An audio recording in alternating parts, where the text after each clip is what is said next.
In this episode, I'm going to show you the 9 core attributes to sci-fi fantasy civilizations. Huzzah!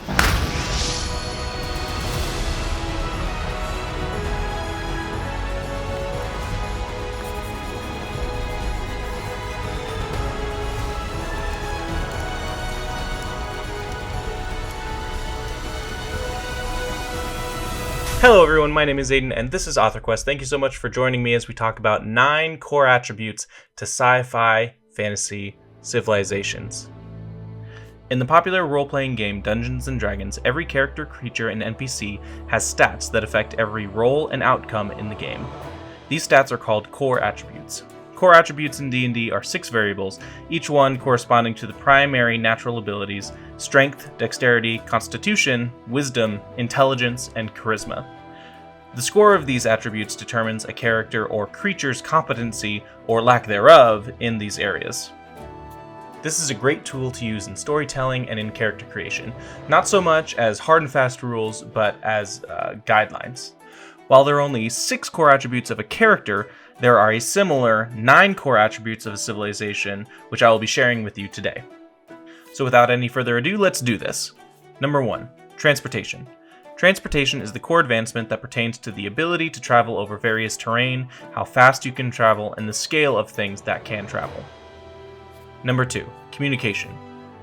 Communication is the core advancement that allows transfer of information, the amount of information, and the speed of transfer. These are key factors in this advancement. Number 3, resources. Resources is the core advancement that pertains to the physical means of civilization.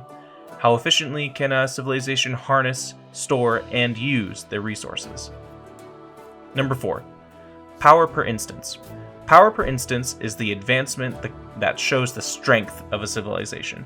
At any given time, how much energy can a civilization use in a singular instance without destroying itself? Number 5, frequency per instance. Frequency per instance is how often the power of a civilization can be used without destroying the civilization. For instance, a civilization can go to war only so many times back-to-back sustainably, or fire a superweapon only so often, or send expeditions to the edge of the world. Before I tell you about 6 and onward, I'd like to encourage you to check out my brother's channel, Writing Quest. Let him know I sent you, and do check out his Notion templates. He has been working really hard on creating Notion templates that help you create, write, and organize your stories. Check out the link down below to find out what Storybook Pro is all about. Number 6, durability. Durability is the general hardiness of a civilization and its resistance to stress. This can be seen on an economic, political, military, and even an individual basis. Durable economy can weather the hardest of famines. A durable political structure can withstand the most cunning coup. A durable military can withstand the strongest of opponents. A durable individual can withstand the sharpest knife. Number 7, longevity. Longevity is the potential for a civilization or a citizen to last. How long the individuals of a society can live greatly affects how long a civilization can last. This is determined by health, biology, science, or other artificial outside forces. Number 8, knowledge. Knowledge is the accumulation of information available. Knowledge for civilizations is also competency in technology and history. The higher the score, the better a civilization is at assembling and disseminating information. Number 9, enlightenment. Enlightenment is a civilization's capacity for understanding the knowledge available to them and the civilization's place in the universe. Civilizations are essential to sci-fi fantasy world building, whether it's the Galactic Republic, Westeros, Alagasia, Temerant, Scadrial, Roshar, or even the first pioneers to the surface of Mars. The best way to utilize these core attributes is to use them to assess where a civilization is in each area. You can also give a civilization a goal to improve in one or more of these areas and show the impact it has on the rest of society. And you can show it in an arc in the story. For instance, a scientist has an idea for instantaneous transportation. They try and fail consistently. Maybe they even accrue some casualties in the process until finally they crack the code.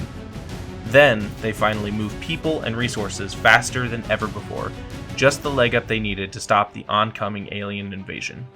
There's a lot of magic in storytelling, but everything can be broken down into its smallest components. For instance, I have a video over here that talks about plot archetypes, where it breaks down several plots into their basic components. And then over here, I have race archetypes that show the common archetypes of sci-fi fantasy races in storytelling, themes that we see constantly. Check out these videos and let me know what you think. Huzzah!